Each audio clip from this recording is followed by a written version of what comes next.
Hey, let's paint the universe in our art journals. I will be using a combination of a lot of different colors, a lot of different watercolors.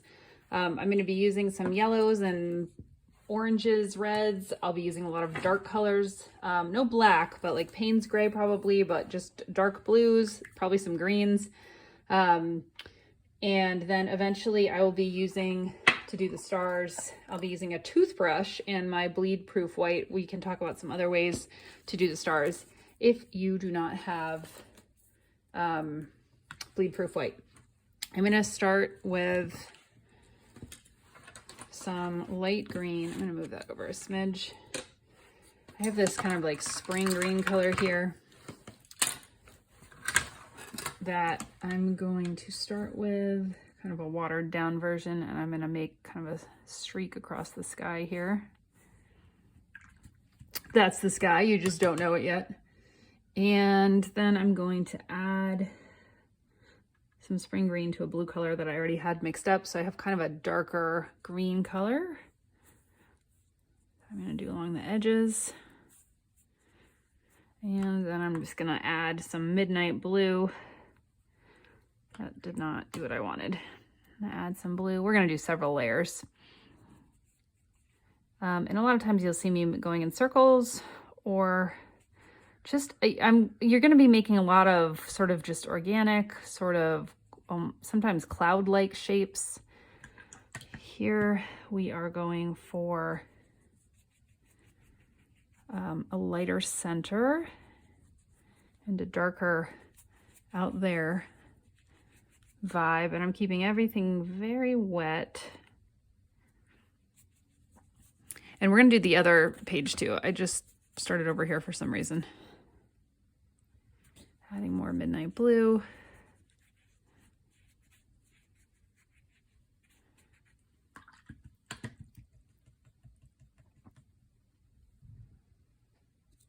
I like the way that's bleeding in there. I would like more of that over here.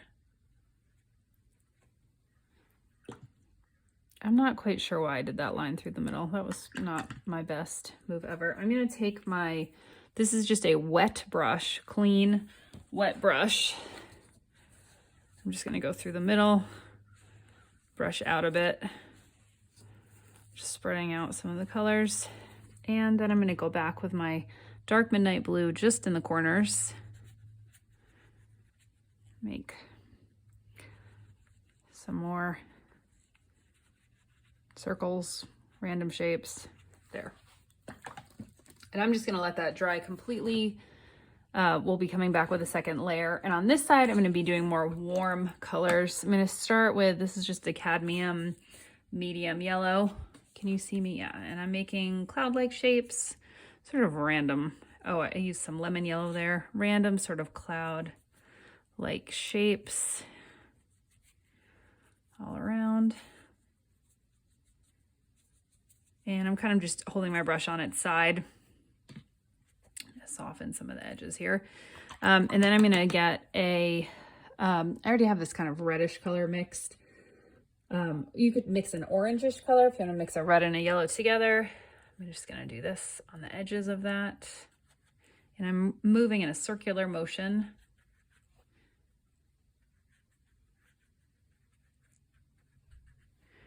And I want to do this while the paint is nice and wet because I want it to blend together while it's wet. I'm covering some areas and leaving others open. That had a little more pink in it, that's fine. And now I'm going to mix up, actually I already have on my palette this color, which is a combination probably of like ultramarine blue. I say probably because I mixed it earlier, I don't remember. Probably a combo of like ultramarine blue with, what's this called? Scarlet Lake. Basically it's red and a dark blue to make a purple. I'm gonna make that a little bit redder. I'm gonna add a little more red to it. So it's just kind of like a dark magenta purple color. I'm gonna go all along the edges.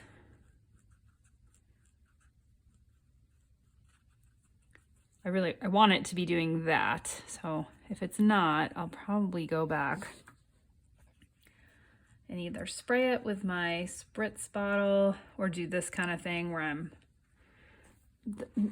just using a circular motion with my brush to, well, that's a back and forth motion, but in general, I'm using kind of a circular motion.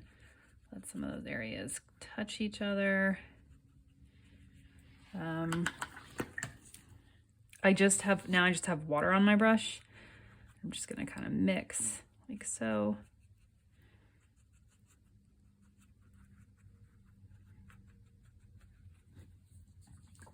And then I'm gonna add indigo or another dark blue into my red and have an even darker purple. Almost looks, I don't know, not black. It's kind of almost like a dark brown. It's dark maroon. I want to have some even darker sections.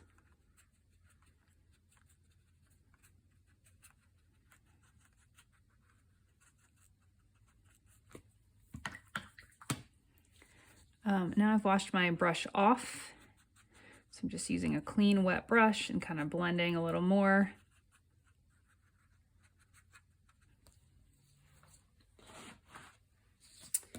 And now I'm gonna add even more blue. Just do a little bit more. And then I'll let this dry completely and we'll do another layer.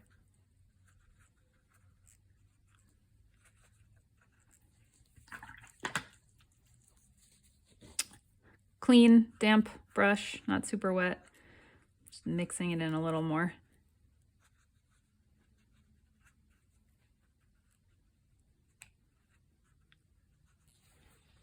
I know what I am gonna do. I'm gonna clean off my brush as best I can and just get some yellow and have it nice and wet on my brush and just touch along some of these edges. I don't want to touch right in the middle where it's the brightest yellow because I don't want to make that brown, but I am going to touch some of these edges here with some yellow. And if it gets too blue, I go back and I reload just to have a little bit more. There we go. Add a tiny bit right here.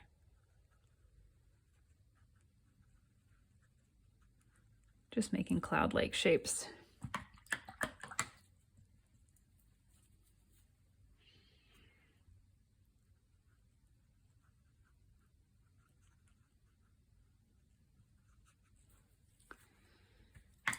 Okay, this has to dry completely now, which will take a little bit. So when it's completely dry, we'll come back and we will do part 2.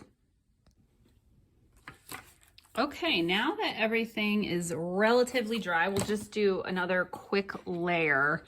Okay, maybe that's not completely dry. We're gonna make it work though. We're gonna make it work. I'm gonna just grab some more blue. I'm gonna start on this side again. I don't know why. I don't know why I started on the right hand side. And I'm just gonna darken it up. Dark, dark, dark, dark. If you have any Payne's Gray, I'm gonna tell you the truth. I had never even heard of Payne's Gray until a couple of months ago. Watching, yes, even I watch YouTube videos of people painting sometimes, although I'm very impatient. I will watch them for a short amount of time and then I'm like, yeah, I got it. But I was watching someone else. Actually, it was funny because 2 different artists that I watched had mentioned Payne's Gray. And this is just me smushing around this without any additional color on my brush. So Payne's Gray it's actually kind of a blue color, but it's a really dark. It's like, I guess it's technically gray because it's called Payne's Gray. But it's really dark and I really like it, and it's good for darkening areas. I use it a lot in my collage work. Like I just painted a bunch of things with Payne's Gray because it's a good dark color for my sort of like abstract mountains. But it's not black. I have just a wet brush here and I'm just gonna go like that. Okay, I'm happy with that. I'm leaving it, gonna let it dry. I really should have changed out my water. I did not. I'm getting my brush as clean as I can in my yellow colored water, and I'm gonna grab some straight up yellow and just make some cloud-like shapes all around. Not all around, just in a couple places. Grabbing my medium yellow. Maybe I'll have that meet up there. Go around here a bit. For there, that is one area that was not completely dry. And then I'm gonna go back and grab that dark purple color that I'd been working with before. And I'm holding this like this to try to get it kind of flat. It's the one thing about working in an art journal as opposed to like regular watercolor paper is that your paper, you can't really, you know, tape it down like you might. And I usually actually paint on a watercolor block that's concealed, that's like held down on all sides. Can't really do that. I am washing my brush off as much as I can, getting it as clean as I can, and just doing some smushes around. Not happy with that area, but I'll go back and work on that in a second. This is just a clean brush that I'm working around. I do like this stuff to blend. I have a paper towel here. I grab my yellow. I want that to be different. Where is my spray bottle? I am gonna spritz this back just a smidge. That didn't work, people. That didn't work at all. I'm gonna take a straight up paper towel and tap back, since that was more than I wanted to remove. Feel free to do this as well if you need to. I usually have something absorbent nearby when I paint with watercolors.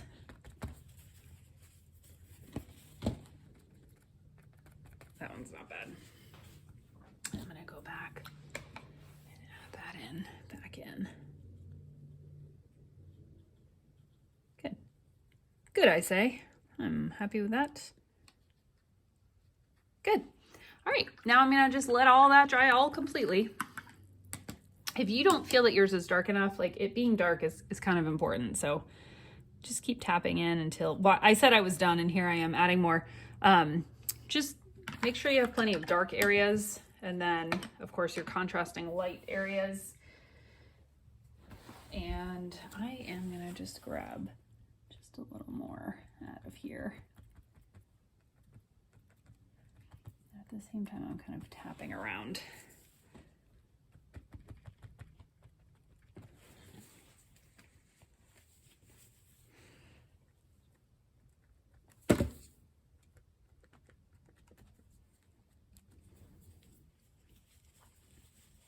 Yeah, that's pretty cool. Pretty cool, man. Pretty cool. Okay, done. I'm not touching that anymore until I come back and I add the white stars, which I will be using a toothbrush and my bleed proof white. And as I said, we will discuss other ways if that does not work for you. So I'll see you when this is totes dry. Hi, everything's totally dry. So let's do the next step. I'm turning on a light to see if that makes it easier to see. Can you see any better? Can I make it brighter? I guess that's what it's gonna be. Okay, I am going to be using the bleed proof white that I keep talking about and a toothbrush. I will show you what to do with this. If you don't have a spare toothbrush, if you don't have bleed proof white, you can take just a paintbrush. I was trying this with gesso. It doesn't work very well, but if you have just regular white acrylic paint or if you have white gouache kind of paint, what you can do is kind of water it up a little bit, add it to the tip of your paintbrush, and then you can go like this and splatter, or you could even go like this if you don't mind getting your hands dirty. You could splatter and get a similar effect to what we're going for here. So here's my bleed proof white. I left it open by accident, which I often do. So I just spritzed a little water. Normally you're not supposed to. Gosh, I've had this jar probably for years now, and there's still some in there. I wonder when I'll have to buy a new one. Try not to use up too much here. So I got a little bit on the tip of my brush, And I'm wearing an apron so I don't totally mess myself up here. And here's what you do. You just go like that to make little teeny stars. You can go closer and do a bunch. You can go farther. I wonder how well you can see that. And you certainly, I just loaded up with more. And we can go back and add bigger globs, which we probably will. You can do them all over. Can you see that? Hopefully you can see that.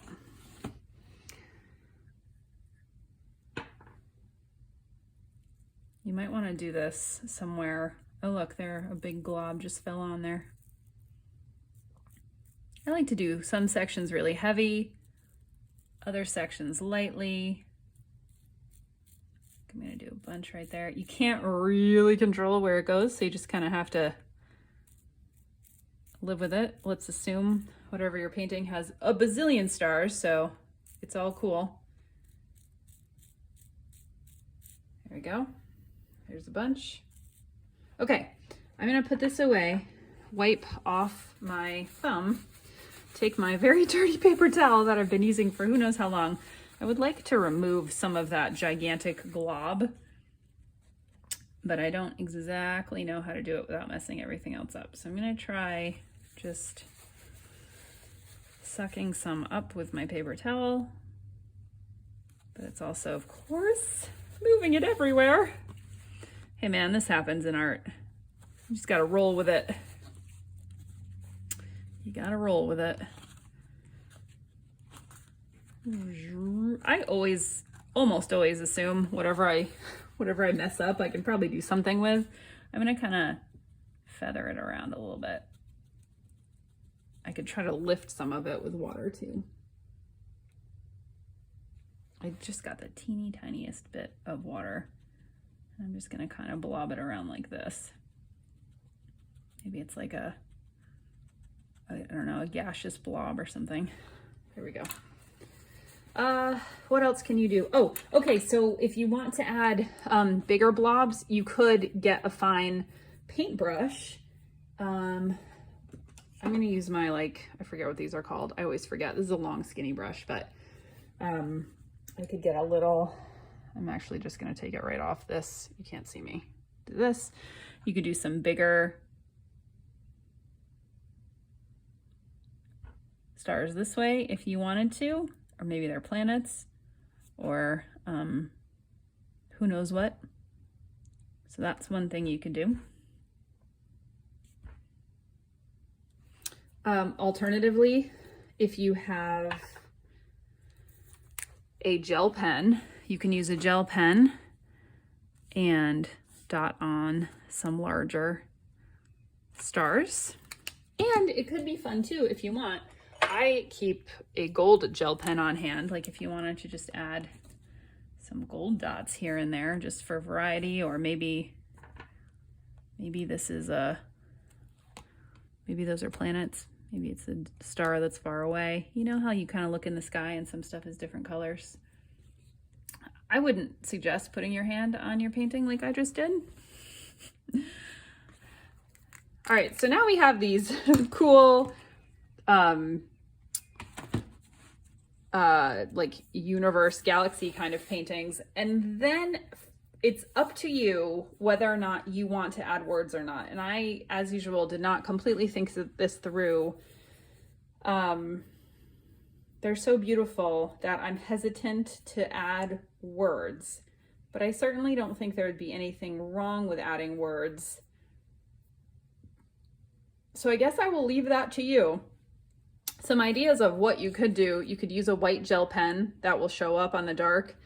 If I was adding words, I'd probably make them small and subtle, but you could also go the opposite direction and like make them huge. You could use that technique we did with the blacking stuff out, and you could use white, and you could like leave reverse designs that way. You could use bleed proof white and like white out some areas and then write in black over them. There's a lot of different things you could do, or you could just leave them just like this. You could also type or write something on a separate piece of paper and attach it in here like glue it down in the center like that. If you made something you really liked that you had hand lettered, you could just place it. Like, of course, I don't have a piece of just straight up paper. Like, if you had something and you hand wrote something, you could like paste it down in the middle there. There's a lot of possibilities. I would love to see what you make and what you do with this. So as usual, please email me, Jen@JenPacici, or tag me on Instagram @JenPacici. That's JenPicicci. Or you could hashtag paint with Jen with one N. And I'll see you next time.